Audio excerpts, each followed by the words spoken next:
Hey guys, welcome back to the channel. I almost didn't share this game, number one, because it's a Sicilian and I don't claim to be any kind of expert on the Sicilian whatsoever.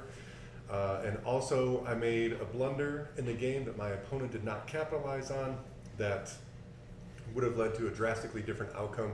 But I think there's a lot of takeaways from this, so we're just going to go ahead and dive in here. So I've got the white pieces against the Sicilian, and one of the systems that I've learned from Big Mayo in his Butcher the Sicilian series, which you can get on Chessable. He also has free videos on it on YouTube. Just type in Butcher the Sicilian.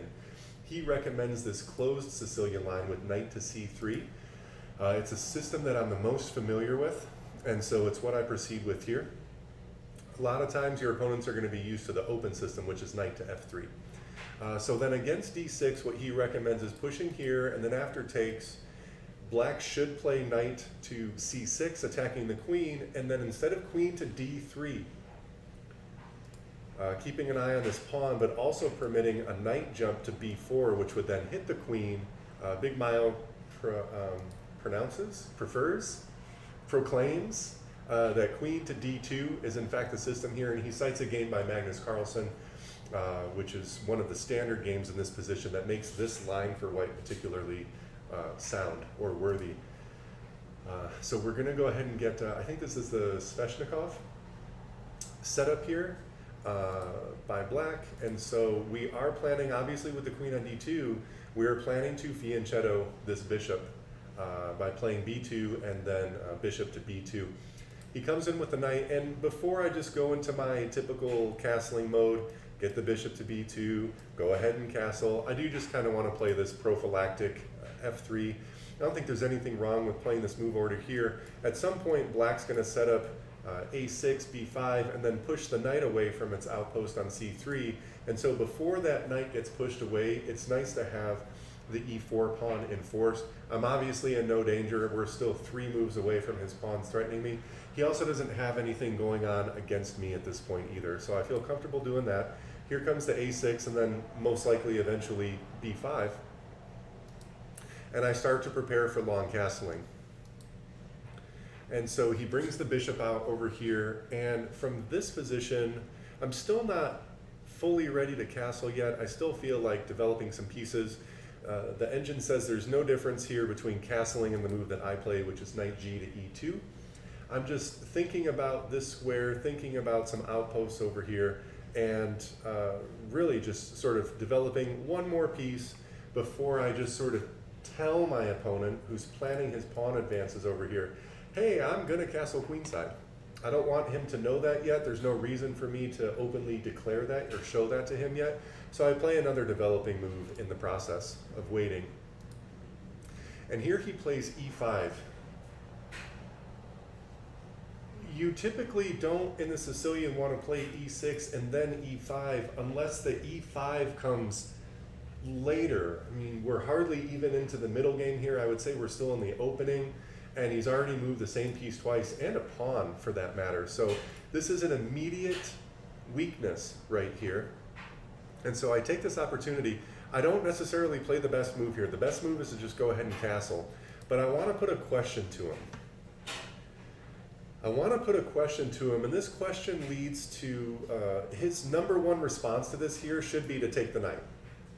Should absolutely be to take the knight. If he doesn't take my knight, on my next move I can take his bishop, and then I have the bishop pair. So I play this move knowing that he needs to take with the knight, that it's going to be his best move. At which point I'll take with this pawn and I kick this knight. I've got this pawn driven into his territory. His knight has now had to move twice. I can castle, I can do whatever I want. I can even play c4 and just reinforce that pawn, and then still castle kingside if I want, because his dark squared bishop is gone. If I go ahead and castle kingside over here and my king ends up over here, there's not going to be any dark squared bishop of his that can bother me if he doesn't take me right now and I take his bishop. So I'm still extremely flexible in this setup here. He does not take the knight, he comes out with the bishop. And at this point I want my bishop, so I take it, and he takes with the queen. And now, do you castle here? Automatically, it's move 12. I need to get castled. My opponent's about to castle, I should castle. Not so fast. Understand that if he castles, there'll be a rook on f8 and a queen here and a pawn that we want to gobble up right there. So the move that I did not castle. I made the best move according to the data, to the engine, and the best move here is bishop to a3. They always say in attacking chess that if your opponent's king is not castled yet, you need to open up the center. Okay, I'm not able to achieve opening up the center in this position. There's no pawn push that, you know, if I push that, it leaves this pawn weak, he takes, now there's pressure on my queen. There's no pawn. Playing g3 in this position is going to be extremely slow. g3 does not show up in the top 3 moves for white in this position according to the engine, and neither does castling. The top 3 moves for white in this position, and this is important, when you can clearly see that your opponent is playing out of book, he's not playing the opening according to the book, you can take some extra time and see if there's a move that comes up. Don't just automatically castle. Remember, castling too, without his c6 knight here, and that c6 knight is jumping in here at some point anyways, this entire file is going to be open for him. Don't rush your castle right here and just put your king on c1 in what's about to be an open file for your opponent. Don't do that. So go into the think tank. When you see that he's clearly made a blunder or a serious inaccuracy or mistake and move the pawn from e6 and then to e5 instead of just doing it in one fell swoop, take some time, realize that bishop to a3 is the absolute clear best move here. Now, before I played bishop a3, and I thought about bishop a3 for 25 seconds. In a 3-minute game, that's significant. I calculated, and it turns out that I'm right, that black's best move in this situation is to castle queenside, get his rook onto d8, offering additional support of the pawn. After I castle queenside and my rook is on d1 with his king out of the way, he'll be able to play knight to e8, getting a third and final defender on the pawn, and I won't be able to get any more attackers against it, so he's safe. What he didn't want was to have his king on this open file. But the c file is not open for me to attack him, it's only open for him to attack me. Computer says triple castle was his best answer here. It brings the rook over to d8, but rather than doing it because he thought it looked weird, he didn't think it was a book move, it's actually the book move in this situation, he just slides his rook over to d8. And I can already castle now. I've got 3 pieces attacking there. He only has 2, and he can't get a third defender on that piece, so that pawn is mine. And I'm up nicely here. Now, the one move that he can make to try to maintain some sort of equality is to slide his rook up to d7. That's a very strange move. So he runs the queen over to c7. I can now take with the bishop, but I don't. I play kind of a more waiting move.